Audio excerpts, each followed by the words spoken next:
Hello, everybody.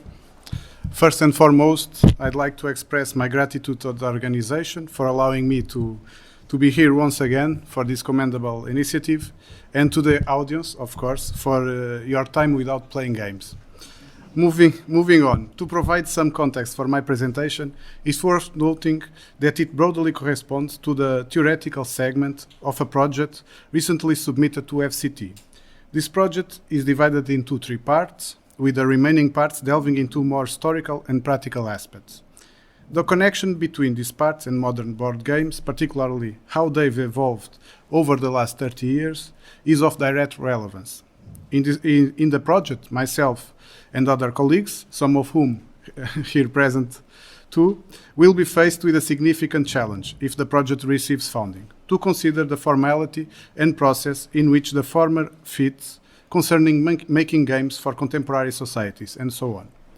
Given that my field, as well as the field to which it was submitted, is philosophy, we'll need to delve into philosophical realms to fully address the outlined objective. The best approach is to begin by introducing one of the main proponents of a formalist approach to gaming, and then proceed to establish our critique.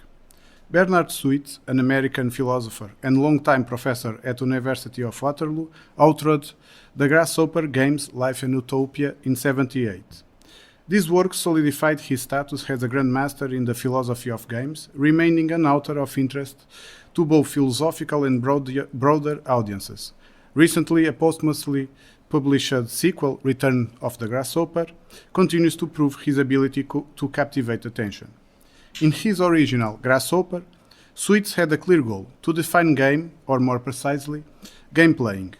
He asserts playing a game involves striving to attain a specific situation using means strictly allowed by rules, where rules prohibit the use of more efficient means in favor of less efficient ones, and the rules are accepted solely because they make this activity possible.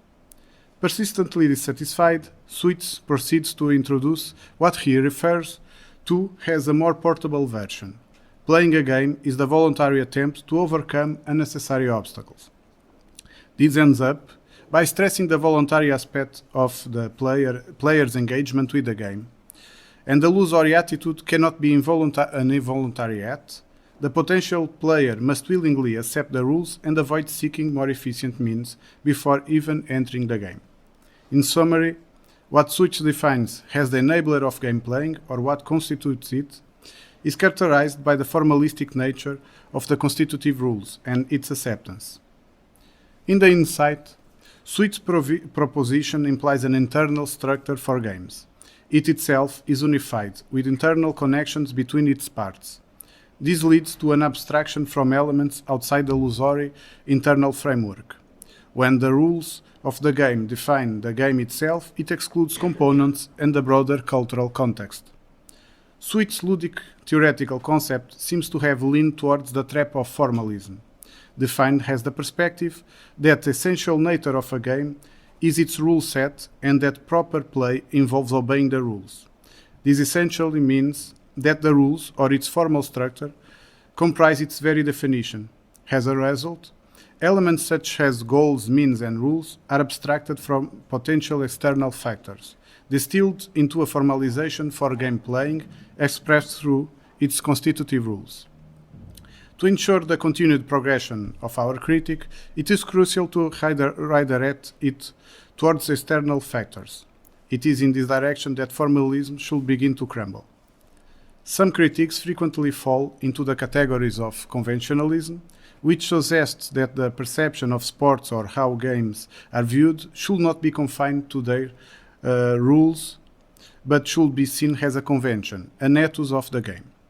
Nevertheless, this critique doesn't align completely with our perspective. While it acknowledges the importance of circumstances surrounding the game and its players, it encounters some problems, particularly in its emphasis on convention, shifting from a decisively subjective standpoint, referring to an individual's voluntary or attitudinal adherence to a game, to an intersubjective one, which remains subjective but collectively shaped.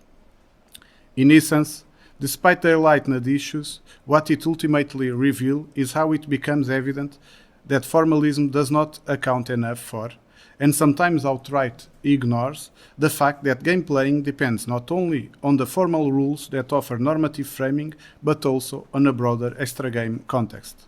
At the very least, these discussions should begin with the more conventional definitions, while keeping in mind the earlier caveat, such as a game is a contest with rules amongst adversaries trying to win objectives.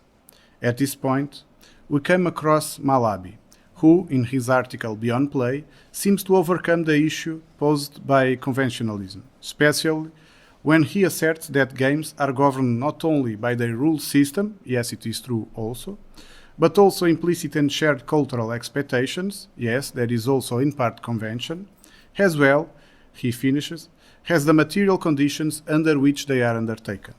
In addition to these questions, Malabi had previously brought forth ideas, such as the notion that all facets of play or games manifesting at a particular time and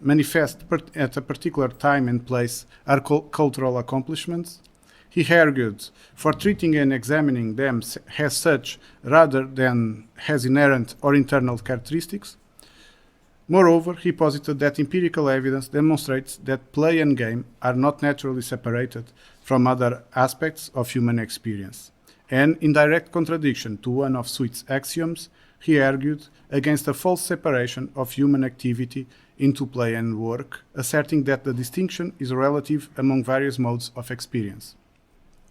Additional remarks about this anthropologist, Malabi, are pertinent, as he reaches a point that concludes the trajectory we have observed in this critique, namely, games are processual. He contends that games always contain the potential to generate new practices and meanings, possible reconfiguring themselves, not internally. This is because they are based on and constituted by human practice, not occurring in isolation and therefore always in the state of becoming. His assertion culminates in the idea that it becomes possible to identify the universal features of games as a set of processes, without sacrificing their connection with the other aspects of experience. The principles guiding a critique of the formalistic setting proposed by Sweet can follow this path without encountering significant embarrassment. A critique of such a metaphysics of the game is feasible if the aim is to explore the broader context and the specificities in which play and game exists, considering process and its inherent material condition that cannot be internalized or formalized, thereby implicating its historicity. From here, it may be possible to deepen the connection between the domains of human praxis, acknowledging that the game is as dynamic as human evolution and subject to constant transformation, even when referring to ancient games such as Go. Formally, the game may be the same, but it is not generally identical when played by one of its early participants compared to someone playing it nowadays. In short time frame, Puerto Rico and Puerto Rico 97 already say something about it. By taking this step, we believe we are not only achieving the recovery of process mediation and historicity, but also serving an antidote to strict formalism. To sum up, where do we intend to go with this critique of formalism, which tends to perceive the game solely through its set of rules in its relationship with making games for contemporary societies? Certainly not towards merely praising thematic games or a merry trash versus a more Euro or Germanic style board game, but towards a more comprehensive understanding of what constitutes a game or making one and how it contributes to our society and our society to it. This reflection and integration of its rules, themes and context are becoming increasingly important within the board game contemporary community.